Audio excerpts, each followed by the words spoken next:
បាទជំរាបសួរបងប្អូនដែលរស់នៅទីជនបទបងប្អូនសុខសប្បាយអត់ហើយបងប្អូនឃើញដូចខ្ញុំដែលកំពុងធ្វើការងារជាកសិធ្វើការងារកសិកម្មឬក៏ដាំដុះអីហ្នឹងតើបងប្អូនបានអភិវឌ្ឍខ្លួនឬក៏មានបច្ចេកទេសថ្មីក្នុងការដាំដំណាំហើយនៅហើយបាទបើមិនទាន់មានទេគឺបងប្អូនត្រូវសិក្សាស្វែងយល់បន្ថែមទៅលើការដាំដុះឲ្យមានលក្ខណៈបច្ចេកទេសនិងវិទ្យាសាស្ត្របាទដូចជាការប្រើប្រាស់ជីដូចជាការប្រើប្រាស់ថ្នាំក៏ដូចជាការប្រើប្រាស់នៅប្រព័ន្ធបច្ចេកទេសដំណក់ទឹកឬក៏ប្រព័ន្ធទឹកជាដើមបាទទាំងអស់នេះគឺវាជារឿងដែលសំខាន់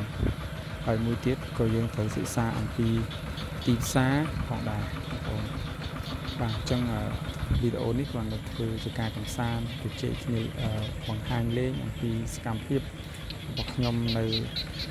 ស្រុកស្រែចំការជាពិសេសគឺនៅផ្ទះចំការតែម្ដងបងប្អូនអញ្ចឹងនៅទីនេះខ្ញុំទៅកើបលមកគោដែលលមកគោក៏ជាជីមួយប្រភេទដែលមានប្រសិទ្ធភាពល្អសម្រាប់ដំណាំហើយជីលិមកគោនេះវាក៏អាចប៉ះពាល់ទៅដល់ដំណាំយើងដែរប្រសិនជាការប្រើប្រាស់មិនបានត្រឹមត្រូវបងប្អូនអញ្ចឹងលិមកគោដែលខ្ញុំកើបនេះគឺជាលិមកគោដែលពុកផុយអស់រយៈពេល1ឆ្នាំជាងហើយខ្ញុំគោវាຕົកអញ្ចឹងខ្ញុំកាយសម្ងួតសម្រស់ហើយនឹងឲ្យវាមានលក្ខណៈកាច់បានល្អពេលដែលយើងយកទៅប្រើប្រាស់គឺវាមិនមានសារជាតិដែលធ្វើឲ្យប៉ះពាល់ដល់ដំណាំណាបងប្អូនបាទវាคล้ายទៅជាជីកំប៉ុស្តពេញលេញអញ្ចឹងបងប្អូនខ្លះមួយចំនួនលិមកគោទៅតែបាន1ខែឬក៏2សប្តាហ៍3សប្តាហ៍អីឃើញថាគាត់យកទៅដាក់ដំណាំអញ្ចឹងពេលដែលដាក់ទៅគឺវានឹងធ្វើឲ្យប៉ះពាល់ទៅដល់កូនដំណាំជាពិសេសបាទហើយបើសិនជាដំណាំហូបផ្លែផ្សេងគឺវាធ្វើឲ្យមាន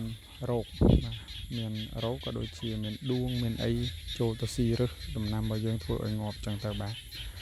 ហើយបើសិនជាយកទៅដាក់កូនដំណាំគឺសារជាតិប្រៃក៏ដូចជាគេហៅផ្លេចបាត់ហើយអញ្ចឹងសារជាតិហ្នឹងវានឹងធ្វើឲ្យកូនដំណាំរបស់យើងខូចរឹសក្តៅខ្លាំងអញ្ចឹងណាបងប្អូនបាទអញ្ចឹងយើងទុកឲ្យវាពុកផុយសិនទៅហើយយើងឧស្សាហ៍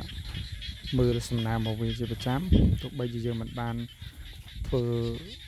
កាច់កម្ពស់ត្រឹមត្រូវតែយើងធ្វើម៉េចគឺរក្សាសំណើមហើយនឹងជ្រួយវាជារៀងរាល់ខែបាទហើយលិមកគោខ្លះគឺយើងទុកចោលទៅក៏វាកាច់ដោយខ្លួនវាដែរខ្ញុំអានេះជាចំណែកមួយនៅក្នុងការដាំដំណាំផ្សេងបងប្អូនអញ្ចឹងយើងកុំភ្លេចគឺជីលិមកគោហើយដែលខ្ញុំកំពុងកើបនេះគឺខ្ញុំប្រើប្រាស់ជាមួយនឹងដំណាំត្រសក់ដែលនឹងចាប់ដាំដោយប្រើប្រាស់50/50មានន័យថាជីកំប៉ុស្តឬក៏ជីលិមកសត្វ50%ហើយនឹងជីគីមី50%ចឹងទៅបាទដើម្បីជួយទៅដល់តុល្យភាពដីហើយនឹងគីមីបាទធម្មជាតិនិងគីមីបងប្អូនហើយទោះបីជាមិនសូវបានផលច្រើនតែយើងគិតពីសុខភាពរបស់អ្នកហូបឲ្យបានច្រើនការប្រើប្រាស់ថ្នាំទៅតាមបច្ចេកទេសទៅតាមកាលក៏ជារឿងមួយដែលល្អក៏មានសារៈសំខាន់ដែរណានេះខ្ញុំចេះតែនិយាយហើយចែករំលែកនៅអ្វីដែលបានធ្វើបាទអញ្ចឹងអរគុណបងប្អូនដែលបានទស្សនាសកម្មភាពនៅស្រុកស្រែ